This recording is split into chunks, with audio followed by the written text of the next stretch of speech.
ഉപരിപഠനം നടത്തി പഠനശേഷം അവിടെ ജോലി ചെയ്ത് സ്ഥിരതാമസമാക്കാമെന്ന് സ്വപ്നം കാണുന്ന എല്ലാ വിദ്യാർത്ഥികളും രക്ഷിതാക്കളും അടിയന്തരമായി അറിഞ്ഞിരിക്കേണ്ടുന്ന ഞെട്ടിക്കുന്ന ഒരു വാർത്തയാണ് ഇപ്പോൾ പുറത്തു വരുന്നത്. കാനഡയിൽ കോഴ്സ് പൂർത്തിയാക്കിയ 1500-ലധികം ഇന്ത്യൻ ബിരുദധാരികളുടെ പോസ്റ്റ് ഗ്രാജുവേഷൻ വർക്ക് പെർമിറ്റ് അപേക്ഷകൾ കാനഡ ഇമിഗ്രേഷൻ വകുപ്പ് കൂട്ടത്തോടെ തള്ളിക്കളഞ്ഞിരിക്കുന്നു.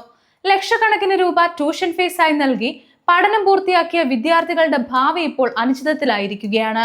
എന്തുകൊണ്ടാണ് ഇത്രയും വലിയ അളവിൽ അപേക്ഷകൾ നിരസിക്കപ്പെട്ടത്? വിദ്യാർത്ഥികൾക്ക് പറ്റിയ തെറ്റെന്താണ്? കാനഡയിലെ പഠനവും കുടിയേറ്റ നിയമങ്ങളും പെട്ടെന്ന് മാറിയത് എങ്ങനെ? എന്നിവയെല്ലാമാണ് നമ്മൾ ഇന്ന് വിശദമായി നോക്കുന്നത്. കാനഡയിലെ ആൽബർട്ടയിലുള്ള പോർട്ടേജ് കോളേജുമായി ബന്ധപ്പെട്ട പങ്കാളിത്ത സ്ഥാപനത്തിൽ പഠിച്ച വിദ്യാർത്ഥികളാണ് ഈ പ്രതിസന്ധിയിൽ അകപ്പെട്ടിരിക്കുന്നത്. 2 വർഷത്തെ കോഴ്സുകൾക്കായി ഏകദേശം 32,000 കനേഡിയൻ ഡോളറോളം ട്യൂഷൻ ഫീസായി ചെലവഴിച്ചാണ് പഞ്ചാബ്, ഹരിയാന തുടങ്ങിയ സംസ്ഥാനങ്ങളിൽ നിന്നുള്ള വിദ്യാർത്ഥികൾ ഇവിടെ പഠിച്ചത്. പഠനം പൂർത്തിയാക്കിയ ശേഷം സാധാരണ പോലെ PGWPക്ക് അപേക്ഷിച്ചപ്പോഴാണ് ഇമിഗ്രേഷൻ വകുപ്പിൽ നിന്ന് മറുപടി വന്നത്. നിങ്ങൾ പഠിച്ച കോഴ്സുകൾ നോൺ ക്രെഡിറ്റ് പ്രോഗ്രാമുകളാണ്, അതിനാൽ നിങ്ങൾക്ക് വർക്ക് പെർമിറ്റിന് അർഹതയില്ല.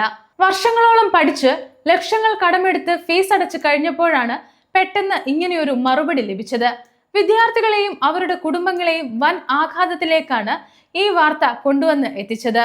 കാനഡയിലെ കുടിയേറ്റ നിയമപ്രകാരം നിശ്ചിത ക്രെഡിറ്റിലുള്ള ഡിഗ്രി, ഡിപ്ലോമ, സർട്ടിഫിക്കറ്റ് കോഴ്സുകൾ പൂർത്തിയാക്കുന്നവർക്ക് മാത്രമേ PGWP ലഭിക്കൂ. ഷോർട്ട് ടേം അല്ലെങ്കിൽ ക്രെഡിറ്റ് ഇല്ലാത്ത പ്രോഗ്രാമുകൾക്ക് വർക്ക് പെർമിറ്റ് ലഭിക്കില്ല.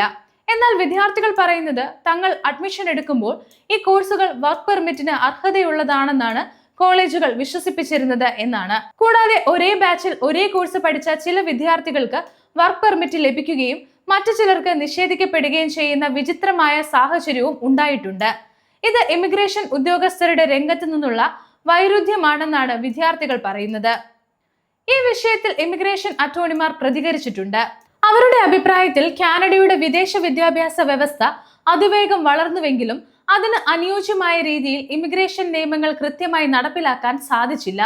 മുൻകാലങ്ങളിൽ പഠന വിസ, വർക്ക് പെർമിറ്റ്, സ്ഥിരതാമസം എന്ന ഒരു പാത കാനഡ ഉറപ്പു നൽകിയിരുന്നു. എന്നാൽ നിലവിൽ കാനഡ അവരുടെ സ്റ്റുഡന്റ് വിസ ക്യാപ്പുകളും PGWP യോഗ്യതകളും കർശനമാക്കിക്കൊണ്ടിരിക്കുകയാണ്. അതുകൊണ്ട് ഇനി വിദേശത്ത് പഠിക്കാൻ പോകുന്നവർ മനസ്സിലാക്കേണ്ട പ്രധാന കാര്യം, ഒരു രാജ്യത്ത് പഠിക്കാൻ ചേരുന്നത് അവിടെ നിന്ന് നേരിട്ട് വർക്ക് പെർമിറ്റോ PR ലഭിക്കാനുള്ള ഗ്യാരണ്ടി അല്ല. നമ്മൾ കോഴ്സ് ചെയ്തുകൊണ്ടിരിക്കുമ്പോൾ തന്നെ അവിടെ കുടിയേറ്റ നിയമങ്ങൾ മാറിയേക്കാം. കാനഡയിൽ വർക്ക് പെർമിറ്റ് അപേക്ഷ നിരസിക്കപ്പെട്ട വിദ്യാർത്ഥികൾ തങ്ങളുടെ ലീഗൽ സ്റ്റേറ്റസ് സംരക്ഷിക്കാനും നാടുകടത്തൽ നടപടികളിൽ നിന്ന് രക്ഷപ്പെടാനും ഉടനടി ചെയ്യേണ്ട 4 നിയമപരമായ നടപടികളെ കുറിച്ച് നോക്കാം. ഒന്നാമതായി, അപേക്ഷ നിരസിച്ചുകൊണ്ടുള്ള കത്ത് ലഭിച്ച് 90 ദിവസത്തിനുള്ളിൽ കാനഡ ഇമിഗ്രേഷൻ നിയമത്തിലെ സെക്ഷൻ 182 അനുസരിച്ച് റെസ്റ്റോറേഷൻ ഓഫ് സ്റ്റേറ്റസ് അപേക്ഷ സമർപ്പിക്കുക.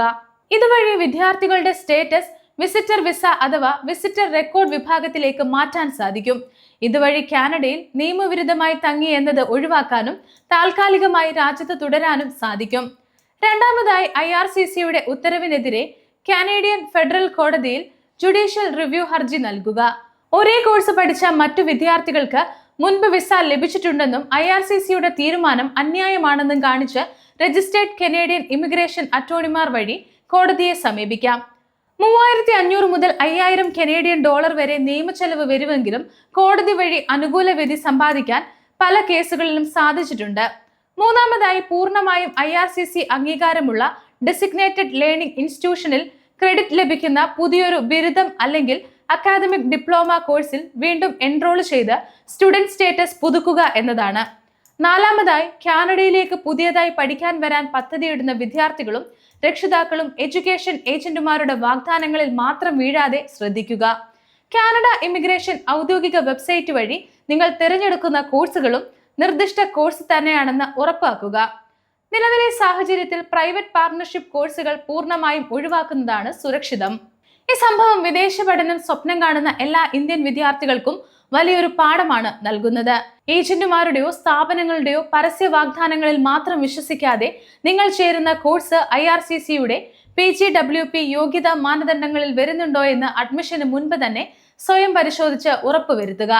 ഒപ്പം നയങ്ങൾ മാറിക്കൊണ്ടിരിക്കുന്ന ഇക്കാലത്ത് കുടിയേറ്റ സാധ്യതകൾ മാത്രം നോക്കാതെ അന്താരാഷ്ട്ര തലത്തിൽ മൂല്യമുള്ള, കഴിവുള്ള, പ്രൊഫഷണൽ നൈപുണ്യവും വളർത്തിയെടുക്കാൻ ശ്രദ്ധിക്കുക. വിദേശ വിസ, ഇമിഗ്രേഷൻ വാർത്തകൾ എന്നിവയെക്കുറിച്ചുള്ള കൃത്യമായ വിവരങ്ങൾ അറിയാൻ ഗ്ലോബൽ സമയം സബ്സ്ക്രൈബ് ചെയ്യുക. ഒപ്പം നിങ്ങളുടെ അഭിപ്രായങ്ങൾ താഴെ കമന്റിൽ രേഖപ്പെടുത്തുക.